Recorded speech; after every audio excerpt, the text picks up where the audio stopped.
¿Qué tal? Muy buenas tardes, amigos de Ciudad Cerdán. Esto es Parrilla Deportiva a Fondo y hoy, como todos los sábados, saludo a Ángel Huerta Ruiz. Ángel, ¿cómo estás? Muy buenas tardes. Bien, Fer, con mucho gusto saludarte a ti, a toda la gente que nos ve y nos escucha. Y como lo hicimos la semana pasada, ahora tendremos también parte de lo que es el recuento de este 2014 en deportes y por supuesto hablar del máximo evento deportivo que sucedió en este año, que es la Copa del Mundo que se disputó en Brasil. Y empezamos, Fer, si nos quieres dar tu punto de vista, tu balance de lo que fue la selección mexicana de fútbol, que llegó al mundial con muy pocas expectativas y terminó desarrollando un papel aceptable, aunque al final se quedó nuevamente sin acceder al famoso quinto partido.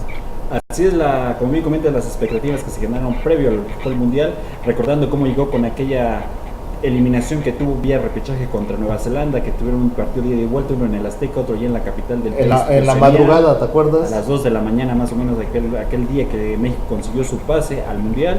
Después vinieron los partidos de preparación, las dudas constantes de Miguel Herrera, que no se ponía de acuerdo quién iba a ser parte de los 22, revelaba algunos casos, otros se los mantuvo en secreto, los europeos, que después se juntó con ellos a principios del año para platicar con ellos, la especulación sobre Carlos Vela si venía o no al Mundial, finalmente él dijo que no, y posteriormente uno de los temas que fue el que mayor expectativa tuvo en torno ya que se acercaban las fechas mundialistas fue el de quién iba a ser el portero titular de la selección mexicana. Se hablaba de que Moisés Muñoz iba a ser llamado a la selección, posteriormente esto no se dio. También se hablaba de la disputa entre Talavera, que en los últimos meses levantó la mano hasta quedarse con uno de los puestos de los 3 porteros que asistieron al Mundial, y la duda era entre quién, si Ochoa, Corona, que generó discusiones, todo lo que se manejó, hasta que finalmente el Piojo Herrera decidió por el titular fuera el caso de Guillermo Ochoa. Así es, Fer, y bueno, así de manera muy breve, muy concisa. Sí, la verdad, yo no me esperaba tampoco absolutamente nada de México, no me esperaba ni siquiera que calificara a la siguiente ronda. De hecho, me costaba trabajo por creer que se le podía ganar incluso a Camerún. Veía muy superior a Brasil y veía muy superior a Croacia, y más o menos ese era el panorama que teníamos muchos previo a la Copa del Mundo. Pero no, México empieza a desarrollar un buen fútbol. Obviamente los jugadores se contagian con la idea que les da Miguel Herrera. Sí, el equipo tenía el sello bien plasmado del tipo de juego que le gusta al Piojo, y desde el primer partido ante Camerún, México es ampliamente superior, pese a que el marcador indica solamente 1-0. Recordar que le anulan 2 goles a Giovanni Dos Santos y al final termina marcando Oribe Peralta. Un muy buen juego por parte de Giovanni. Es completamente superior el equipo mexicano. Se enfrenta a Brasil. De Brasil tampoco se esperaba mucho de México, pese a que había jugado bien, pese a que Brasil con Croacia, además de haber ganado, pues no había sido tan contundente o tan explosivo el fútbol de la escuadra de casa, la escuadra brasileña.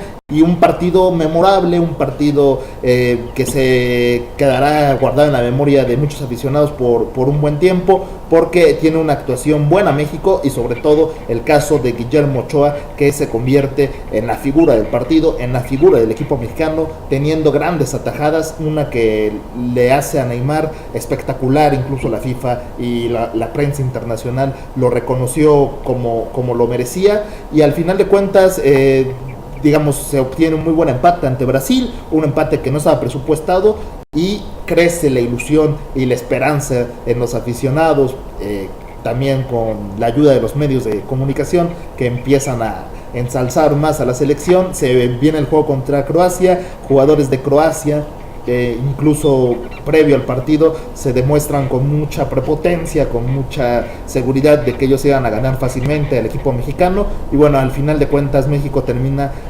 ganando la Croacia contundentemente 3-1, jugando bastante bien al fútbol, y ante una Croacia que para mí dejó a deber. Y bueno, posteriormente lo que ya conocemos, el juego ante Países Bajos, ante la selección llamada Holanda, por el nombre oficial y el nombre real y el nombre adecuado es Países Bajos. Se juega ante la Naranja Mecánica, y México empieza el partido bastante cerrado por parte de los dos equipos, y en el segundo tiempo, al minuto 48, si no mal recuerdo, viene un muy buen gol por parte de Giovanni Dos Santos, que ponía el 1-0 y encendía la vela de esperanza que le daba a México por fin la posibilidad de llegar a los octavos de final. México había hecho bien las cosas hasta el gol, y después del gol todo eso bien que había hecho el equipo mexicano lo empezó a dejar de hacer. Se echó para atrás el equipo, dejó de tener la tenencia de la pelota, le dio la iniciativa a Holanda. Holanda o la selección de Países Bajos con el reloj encima, pues se mostró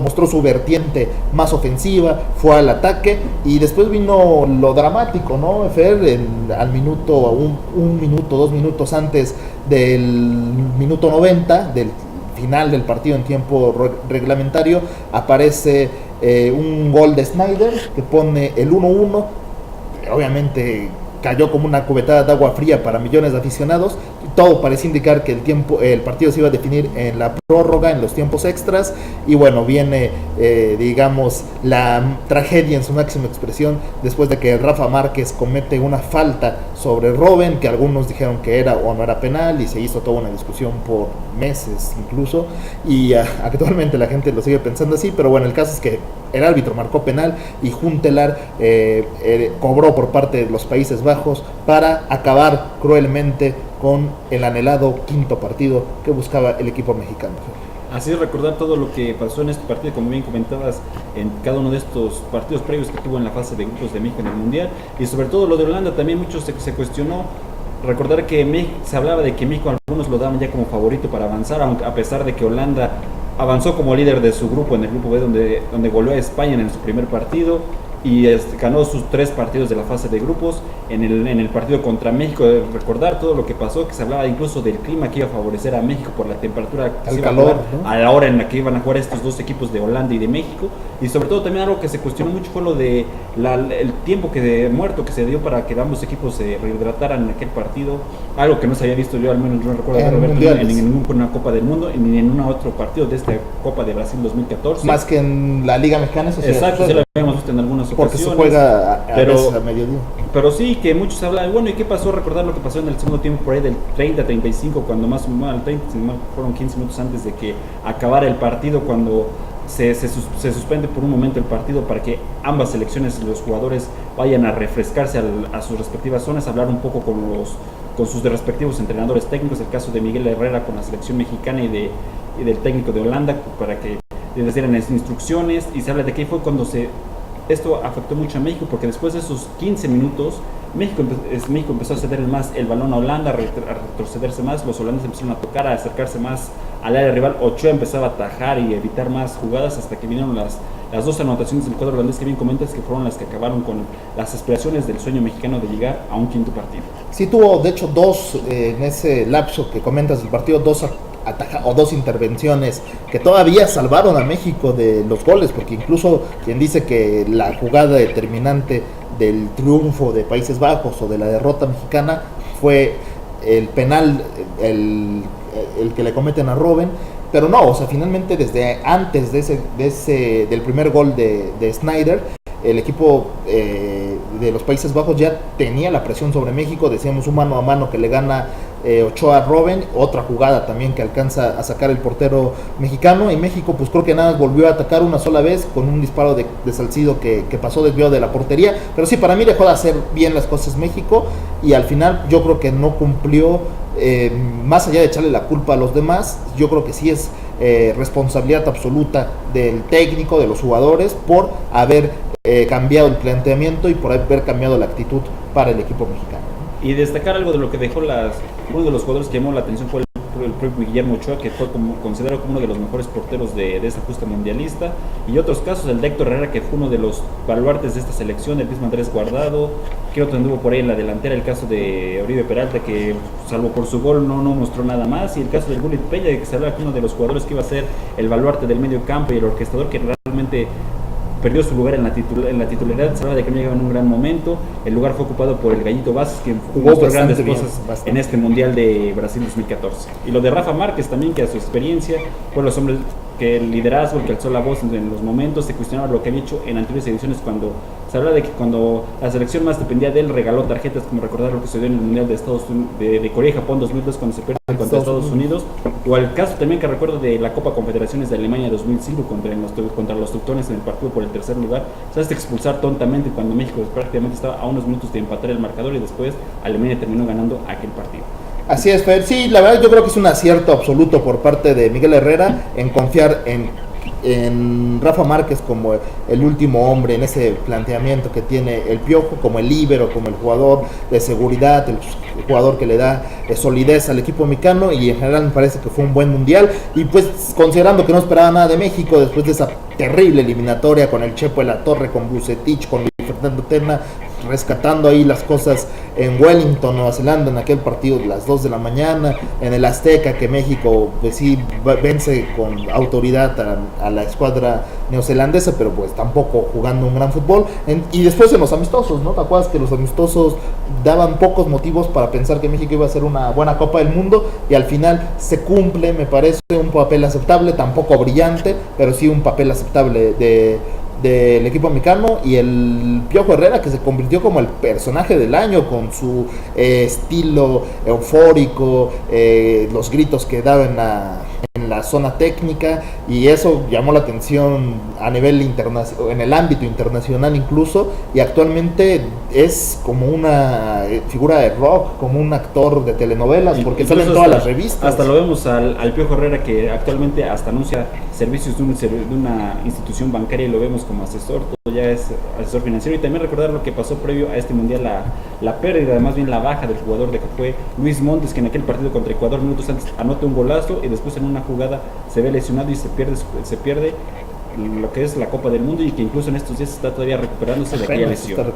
Así es, una baja sensible en ese momento, porque era de los que más brillo tenían en la selección mexicana. Pero ¿te parece, Fer, si seguimos hablando del mundial ahora? Pues de lo que sucedió más allá de México, de lo que sucedió con Alemania, coronándose como campeón de la Copa del Mundo y ganando con toda justicia, jugando muy bien de principio a fin. Para mí fue el equipo más sólido del torneo. Y bueno, qué decir de las semifinales, ¿no? 7-1 ante Brasil, una selección brasileña que llegaba a este mundial en su casa en medio de un clima de crisis social, que incluso no ponían en entredicho, pero sí hubo muchas manifestaciones antes, durante y después de la Copa del Mundo, y finalmente Brasil tomaba esta oportunidad como tomaba este mundial como una oportunidad para dejar en el olvido lo que sucedió en el Maracanazo, cuando en 1950 Uruguay vence a Brasil en el Maracaná, en su casa, y fue una tragedia absoluta. Pues ahora sucedió una, me parece peor,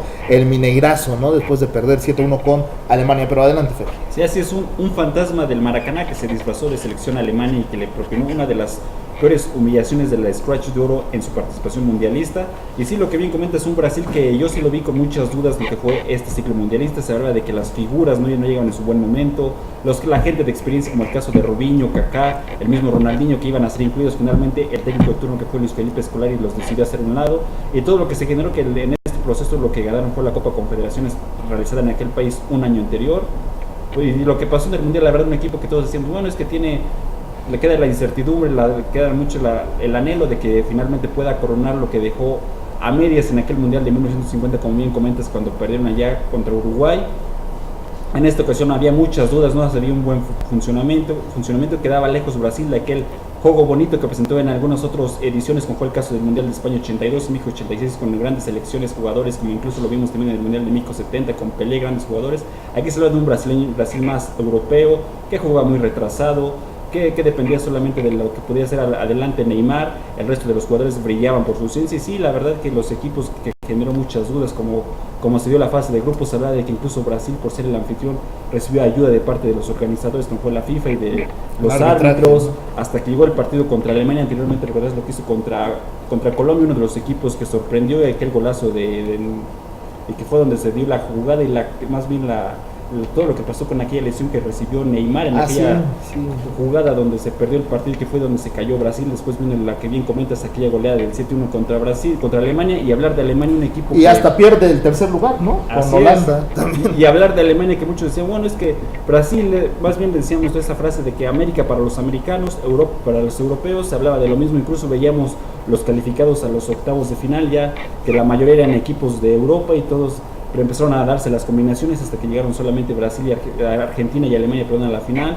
y que era el equipo más sólido, un equipo que tenía 10 años trabajando juntos, un sistema después de lo que fue el Mundial de Alemania 2006, donde fueron sede, y que fueron llegando algunos jugadores. Se mantuvo una base de equipos que llegaba en tercer lugar en los demás mundiales, que fue Alemania, Sudáfrica, que llegó a una final en la Eurocopa del 2008 que perdió con España, semifinalista hace 2 años allá en la Eurocopa del 2012, y finalmente de la mano de Joachim Löw, que llevaba ya 8 años trabajando con la selección alemana, llegan, les da su cuarto título mundial. En la final contra Argentina, un partido muy cerrado, la verdad. Argentina que tuvo muy pocas jugadas de gol, y las pocas que tuvo las desaprovechó gracias a errores de Alemania, pero no pudieron anotar. Se habla de la figura que fue Lionel Messi, aunque a mí la verdad en este mundial solamente dio chispazos. Para mí el mejor jugador fue sin lugar a dudas James Rodríguez, por aquel golazo que le anotó a Uruguay en los octavos de final, y que a pesar de eso fue el máximo goleador de este certamen. Así es, sí, lo del tema, por ejemplo, en la final, que estaba bastante cerrada, poco espectacular también, o sea, no fue una final brillante, pero sí Alemania gana porque fue el que jugó mejor y el que planteó mejor los partidos. Hablabas perfectamente bien del trabajo de Joachim Löw al frente de este equipo, un entrenador pues con un perfil diferente, en el sentido de que es un técnico serio, un técnico reservado, un técnico que lo ves en la banca perfectamente concentrado, que no pega de gritos, que más bien se ve que está metido en su trabajo y que conoce a sus jugadores desde hace un buen tiempo, le dan la continuidad a Alemania, no de cambiar técnico cada 3 años o cada 2 años, o como algunas otras selecciones cada 2 días cambiaban de técnico, ¿no? Como una selección de la CONCACAF, pero bueno, el caso de Alemania ganando bien, 1-0 la final ante Argentina, gol de Mario Götze, y al final el nombramiento como mejor jugador del torneo a Lionel Messi, que ya después un organizador explicaba, o uno de los que votan para seleccionar al mejor jugador, explicaba que un criterio para nombrar al mejor jugador del mundial es que haya jugado la final, y que además en la fase previa, tanto en la fase de grupos como en octavos, cuartos, semifinales, haya sido clave para que su equipo avanzara. Entonces por eso consideraron que Argentina llegó a la final, si bien por el trabajo conjunto, pero también gracias a que Lionel Messi fue, digamos, se puso el equipo al hombro. Era la explicación que daba la gente de la FIFA, pero sí, sin duda alguna ni el propio Messi se sentía cómodo con el nombramiento de mejor jugador. 4 goles hizo, y Argentina fue de menos a más, sin tampoco ser brillante. Y sí, yo también, hablabas del tema de las decepciones, el caso de Inglaterra, Italia, que en el famoso grupo de la muerte quedaron eliminados, y Costa Rica, la gran sensación, el equipo tico, llegando hasta cuartos de final, cuando pierde con Holanda, pero sí desplegando un fútbol que nadie se esperaba. De hecho estaba marcado como la víctima para quedar eliminado en la primera fase y para ser goleado por los equipos de su grupo. Sin embargo, fue la gran sensación. Keylor Navas también, hablabas de lo que hizo Guillermo Ochoa como uno de los mejores porteros. Keylor Navas para mí fue el mejor portero de la Copa del Mundo, le vale para irse el Real Madrid, y lo mismo le vale a James Rodríguez, jugador de Colombia, que cumplió con un excelente torneo, pedazo de jugador, y el gol que hace ante Uruguay es un gol de colección. ¿Y qué me dices de España, Fer, ya para cerrar? Sí, la gran decepción. Yo creo que para mí, en enumerando las decepciones, la primera sería Brasil, porque era el equipo anfitrión, la goleada que recibió contra Alemania que comentábamos hace algunos instantes. Y sí, yo aquí pondría después a España, porque era el equipo que en los anteriores años había ganado prácticamente todo, llegaba como campeón del mundo, defensor, la manera en que se presenta en este mundial, perdiendo 5-1 contra Holanda, y los demás partidos que pierde contra Chile, y después el partido de consolación contra Australia, donde saca sus 3 puntos para no irse en los últimos lugares del mundial, y que también significó la despedida de algunos jugadores como Xabi Alonso, David Villa, que jugaron ahí algunos minutos. Y las sorpresas, como bien comentas, Costa Rica, un equipo que recuerda que estuvo en uno de los llamados grupos de la muerte junto a Inglaterra, Italia y Uruguay, le gana a Italia, le gana a Uruguay, con Inglaterra saca un empate, avanza como primer lugar de su grupo, elimina en penaltis a Grecia, y contra Holanda, que llega en cuartos de final, que se ve también en esta instancia eliminado. Y recordar lo del arquero holandés y el cambio que hizo ahí el técnico, sí, que saca para esta ronda, antes en los tiempos extras hace el cambio de porteros, quien se llega de la figura, detiene varios penaltis de los ticos, avanza así a semifinales. Y sí, los guardametas que también tuvieron gran actuación, ya comentábamos lo de Ochoa, comentabas lo de Keylor Navas, Manuel Neuer, que fue finalmente considerado el mejor portero del mundial. Y de aquí lo que sí destacaría la forma en la que jugó, sobre todo contra Argelia, cómo jugaba con los pies afuera de su área, incluso salió con la cabeza, la verdad, como líbero, ¿no? Demostró muy bien jugando, y así lo ha hecho posteriormente en su equipo, el Bayern Múnich. Lo hemos visto en la Bundesliga, que ha jugado muy bien tanto con los pies como con las manos. Así es, Fer, pues ya nos vamos. Esto fue el resumen de la Copa del Mundo. Y ahora que decías que España le gana a Australia ya en el partido donde no jugaban nada los dos equipos, pues le sirvió de algo, porque España termina como el 23, en lugar 23 del Mundial. Si haces una tabla general de cómo fueron cada uno de los equipos, obviamente el primero es el campeón, el segundo Argentina, etcétera, etcétera. Pero de ser el 1 hace 4 años a ser el 23 es dramático. Si hubiera pasado eso en México, ya me imagino las críticas que estuviera llevando el equipo mexicano, que termina en el lugar 10 de la Copa del Mundo, que me parece bueno, ¿no? Así es, Lepe. Pero bueno, Fer, ya nos vamos. Muchas gracias, Fer. Así es, muchas gracias por acompañarnos este sábado. Nos escuchamos y nos vemos por aquí la próxima semana con más en Parrilla Deportiva a fondo. Así es, muchas gracias. Saludos a todos.